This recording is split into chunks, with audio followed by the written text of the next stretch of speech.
എല്ലാവർക്കും മറ്റൊരു വീഡിയോയിലോട്ട് സ്വാഗതം. അപ്പോൾ ഒരുപാട് മെസ്സേജുകൾ എനിക്ക് വരുന്നുണ്ട് പേഴ്സണലി ആയിട്ട്.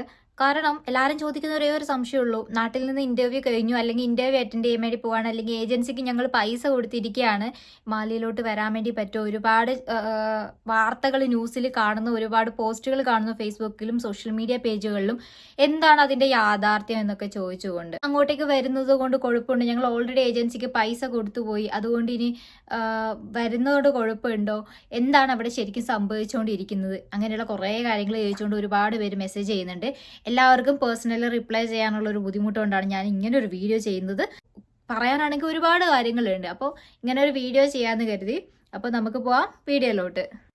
അപ്പോൾ എന്താണ് ഇവിടെ ഇപ്പോൾ നടന്നുകൊണ്ടിരിക്കുന്നത്, ഇവിടെ മാൽദീവ്സിൽ എന്താണ് ഇപ്പോൾ നടന്നുകൊണ്ടിരിക്കുന്ന കറന്റ് ഇഷ്യൂ എന്നതിനെ കുറിച്ചിട്ടാണ് ഞാൻ ഈ ഒരു വീഡിയോയിലൂടെ പറയാൻ വേണ്ടി പോകുന്നത്. നമ്മളിവിടെ മാൽദീവ്സിൽ ഇപ്പോൾ കറന്റ് നേരിടുന്ന ഏറ്റവും വലിയ ചലഞ്ച് എന്ന് പറയുന്നത് ഇനി തൊട്ട്, അതായത് ഒക്ടോബർ 25 തൊട്ട് ഇനി നമുക്ക് നാട്ടിലോട്ട് ആകെ അയക്കാൻ വേണ്ടി പറ്റുന്ന തുക എന്ന് പറയുന്നത് $150 മാത്രമാണ്. നമുക്കിവിടെ സാലറി കിട്ടുന്നത് റുഫിയയിലാണ് കേട്ടോ. ആ ഒരു റുഫിയയിൽ 2000 സംതിങ്, അതായത് ഏകദേശം $150 സമാനമായിട്ടുള്ള റുഫിയ മാത്രമേ ഇനി നമുക്ക് നാട്ടിലോട്ട് ലീഗലി അയക്കാൻ വേണ്ടി പറ്റുള്ളൂ. ഇന്നലെയും തുടങ്ങിയതല്ല, ഒരുപാട് വർഷങ്ങളായിട്ട് ഇങ്ങനെ ഒരുപാട് നിയന്ത്രണങ്ങൾ നാട്ടിലോട്ട് പണം അയക്കുന്നതിൽ നമ്മൾ റുഫിയയിൽ സാലറി വാങ്ങുന്ന എക്സ്പാട്രിയേറ്റ്സ് ഇവിടെ ഫേസ് ചെയ്യുന്നുണ്ട്, ഇന്ത്യൻ എക്സ്പാട്രിയേറ്റ്സ് ഫേസ് ചെയ്യുന്നുണ്ട്. അപ്പോൾ എനിക്ക് കറക്റ്റായിട്ട് പറയാൻ പറ്റുന്നത് ഞാൻ വന്നപ്പോൾ തൊട്ടുള്ള ഒരു കണക്കാണ്. അതായത് ഞാൻ വന്ന സമയത്ത് $500 ആയിരുന്നു നാട്ടിലോട്ട് നമുക്ക് പൈസ അയക്കാനുള്ള പരിധി ഉണ്ടായിരുന്നത്. $500 സമാനമായിട്ടുള്ള റുഫിയാണ് നമുക്ക് നാട്ടിലോട്ട് അയക്കാനായിട്ട് പറ്റുന്നുണ്ടായിരുന്നത്. പിന്നെ ഒരു $100 സമാനമായിട്ടുള്ള റുഫിയ നമുക്ക് നാട്ടിൽ നിന്ന് ATM വഴി എടുക്കാനുള്ള ഒരു ഓപ്ഷൻ ഉണ്ടായിരുന്നു. ആ ഒരു കാലഘട്ടത്തിൽ ഏകദേശം 2 വർഷത്തെ മുൻപുള്ള ഒരു കാര്യമാണ് ഞാൻ പറയുന്നത്. 2023 ഞാൻ ആദ്യമായിട്ട് മാൽദീവ്സിലോട്ട് വരുന്നത്. പിന്നീട് കുറച്ച് നാളുകൾ കഴിഞ്ഞപ്പോൾ ഇതിൽ ഒരു നിയന്ത്രണം വരികയും $500 എന്നുള്ളത് ഒരു $400 ആയിട്ട് കുറയുകയും ചെയ്തു. ATMൽ നിയന്ത്രണങ്ങളൊന്നും വന്നില്ല. ATM വഴി നമുക്ക് മാസം $100 എടുക്കാനുള്ള ഒരു ഓപ്ഷനും കൂടി തന്നിട്ടുണ്ടായിരുന്നു. ഇത്രയും പെട്ടെന്ന് ആ ഒരു പ്രശ്നങ്ങളൊക്കെ സോൾവ് ആവും എന്നുള്ള ഒരു ശുഭപ്രതീക്ഷയിൽ തന്നെയായിരുന്നു നമ്മളെല്ലാവരും. അതുകൊണ്ട് തന്നെ അതിനെതിരെ നമ്മളൊന്നും പറയാനോ അല്ലെങ്കിൽ ഒരു കംപ്ലൈൻ്റ് ആയിട്ട് നമ്മൾ മുന്നോട്ട് പോവുകയൊന്നും ചെയ്തിട്ടില്ല. കാരണം നമ്മൾക്ക് എല്ലാ ഭാഗത്തു നിന്നും വന്ന ഒരു സപ്പോർട്ട് എന്ന് പറയുന്നത് ഇത് എത്രയും പെട്ടെന്ന് നേരാവും എന്നുള്ള ഒരു പ്രതീക്ഷ തന്നെയായിരുന്നു. ആ ഒരു പ്രതീക്ഷയോടെ തന്നെയായിരുന്നു കുറച്ച് ദിവസം മുൻപ് വരെ നമ്മളെല്ലാവരും ഇവിടെ ജോലി ചെയ്തുകൊണ്ടിരുന്നത്.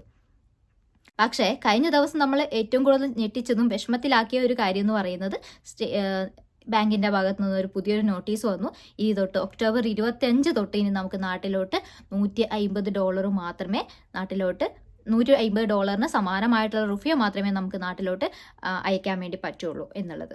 അപ്പോൾ പുതിയതായിട്ട് വരുന്ന എല്ലാവരും ഇത് അറിഞ്ഞിരിക്കണം. നിങ്ങളുടെ ഏജൻസികൾ ഇത്തരം കാര്യങ്ങൾ നിങ്ങളോട് പറയുന്നുണ്ട് എന്ന് നിങ്ങൾ ഉറപ്പ് വരുത്തേണ്ടത് അത്യാവശ്യമാണ്.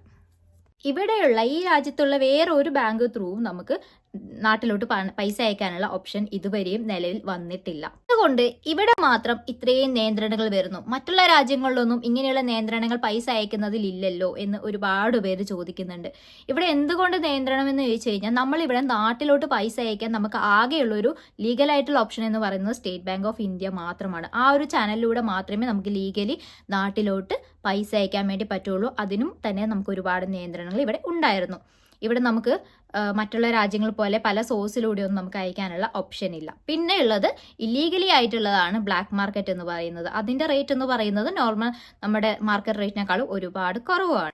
എൻ്റെ മുൻപത്തെ ഒരുപാട് വീഡിയോയിൽ ഞാൻ പറഞ്ഞിട്ടുണ്ട്, ഇവിടെ ഈ രാജ്യം എന്ന് പറയുന്നത് മറ്റുള്ള രാജ്യങ്ങളിൽ നിന്ന് തികച്ചും വ്യത്യസ്തമാണ്. ജോഗ്രഫിക്കലി നോക്കുകയാണെങ്കിലും അടിസ്ഥാന സൗകര്യങ്ങളിൽ നോക്കുകയാണെങ്കിൽ എല്ലാ രീതിയിലും ഇവിടെ തികച്ചും വ്യത്യസ്തമാണ്. ഇവിടെ നമുക്ക് പ്രോപ്പറായിട്ടുള്ള മെഡിക്കൽ ഫെസിലിറ്റീസ് ഇല്ല, പ്രോപ്പറായിട്ട് ഫുഡ് ഐറ്റംസ് കിട്ടില്ല പലപ്പോഴും. പിന്നെ ട്രാൻസ്പോർട്ടേഷനൊക്കെ വളരെ ബുദ്ധിമുട്ടുള്ള ഒരു കാര്യം തന്നെയാണ്. എന്നിരുന്നാലും ഇതൊക്കെ സഹിച്ച് നമ്മളെല്ലാവരും ഇവിടെ ജോലി ചെയ്യുന്നത് നമ്മൾക്ക് കിട്ടുന്ന മന്ത് എൻഡിൽ നമുക്ക് കിട്ടുന്ന ആ ഒരു സാലറിയെ കുറിച്ച് ഓർത്തു മാത്രമാണ്. ഇനി അങ്ങോട്ട് നമുക്കൊരു $12,000 മാത്രമേ നാട്ടിലോട്ട് അയക്കാൻ പറ്റൂ എന്ന് പറയുമ്പോൾ അത് ശരിക്കും നമ്മളെ തകർക്കുന്ന ഒരു അവസ്ഥ, നമ്മളെല്ലാം മാനസികമായി തകരുന്ന ഒരു അവസ്ഥയിലോട്ട് തന്നെയാണ് പോകുന്നത്. നമുക്കറിയാം, $12,000 നാട്ടിലോട്ട് അയക്കുക, $12,000 കൊണ്ട് മന്തിൽ നമ്മളുടെ ആവശ്യങ്ങൾ നിറവേറ്റുക എന്ന് പറയുന്നത് ഒരിക്കലും പോസിബിൾ ആയിട്ടുള്ള കാര്യമല്ല.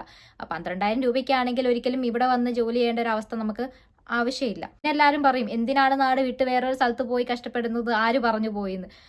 നാട്ടിലെ അവസ്ഥ അറിയാമല്ലോ, ജോലി കിട്ടാനില്ല. കിട്ടുന്ന ജോലിക്കാണെങ്കിലും തുച്ഛമായ ശമ്പളം മാത്രമാണ് നമുക്ക് എല്ലാവർക്കും കിട്ടുന്നത്. ഈവൻ ടീച്ചിങ് മേഖലയിലാണെങ്കിൽ ഏത് പ്രൊഫഷണലാണെങ്കിലും. അതുകൊണ്ട് തന്നെയാണ് പല ആൾക്കാരും വേറൊരു രാജ്യത്തേക്ക് പോകാൻ വേണ്ടി മനസ്സില്ല മനസ്സോടെയാണെങ്കിലും നിർബന്ധിതരാകുന്നത്. 2-3 ലക്ഷം രൂപയാണ് ടീച്ചിങ് ജോലിക്കായാലും ഹെൽത്ത് സെക്ടർ ആണെങ്കിലും ബാക്കി എല്ലാ ജോലികൾക്കും ഇവിടെ സർവീസ് ചാർജ് ആയിട്ട് ഏജൻസികൾ വാങ്ങുന്നത്. അപ്പം ഇത്രയും പൈസ കൊടുത്ത് വരുന്ന സമയത്ത് നിങ്ങൾ മേക്ക് ഷുവർ ചെയ്യേണ്ട ഒരു കാര്യം എന്ന് പറയുന്നത്, ഈ കാര്യം ഏജൻസികൾ നിങ്ങളോട് പറയുന്നുണ്ട് എന്നുള്ളത് നിങ്ങൾ ഉറപ്പ് വരുത്തേണ്ടത് അത്യാവശ്യമാണ്. ഇത് സംബന്ധിച്ചിട്ട് എന്തെങ്കിലുമൊക്കെ ഡൗട്ട് ഉണ്ടെങ്കിൽ എനിക്ക് കമൻറ്റായി രേഖപ്പെടുത്താം. അതല്ലെങ്കിൽ ഞാൻ എൻ്റെ ഇൻസ്റ്റാഗ്രാം ID ഇവിടെ കൊടുത്തേക്കാം. നിങ്ങൾക്ക് എന്നെ പേഴ്സണലിയും കോൺടാക്ട് ചെയ്യാവുന്നതാണ്. ഈ വീഡിയോ കാണുന്ന നിങ്ങളുടെ ആരെങ്കിലും സുഹൃത്തുക്കളോ ആരെങ്കിലും മാൽദീവ്സിലോട്ട് ജോലി നോക്കുന്നുണ്ടെങ്കിൽ അവർക്ക് ഈ ഒരു വീഡിയോ ഷെയർ ചെയ്ത് കൊടുത്തേക്കൂ. ചിലപ്പോൾ അവർക്ക് ഇത് ഉപകാരപ്പെട്ടേക്കാം. അപ്പോൾ അത്രയേ ഉള്ളൂ. Until the next video, it's me Vidya signing off.